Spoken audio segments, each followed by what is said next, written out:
کہ بندہ مومن کی پوری زندگی صبر اور شکر سے عبارت ہے۔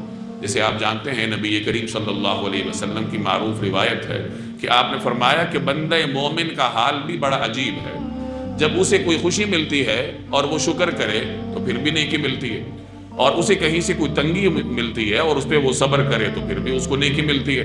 گویا کہ مومن کی زندگی کا ہر لمحے پر اللہ اسے نیکی عطا کرتا ہے۔ زندگی تنگی اور سہولت سے خالی نہیں ہوتی، تیسری تو کوئی حالت نہیں ہے نا، یا سہولت ہوگی یا تنگی ہوگی۔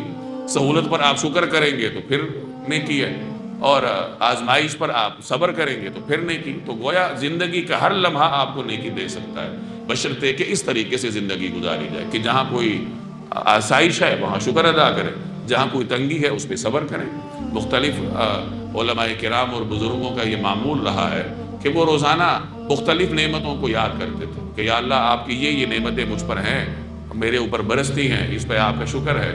ان چیزوں سے ذرا مجھے کوئی پریشانی ہوتی ہے تو آپ اس کو اٹھا لیجئے اور میں اس پہ صبر کرتا ہوں، اس پہ مجھے اجر عطا فرمائی۔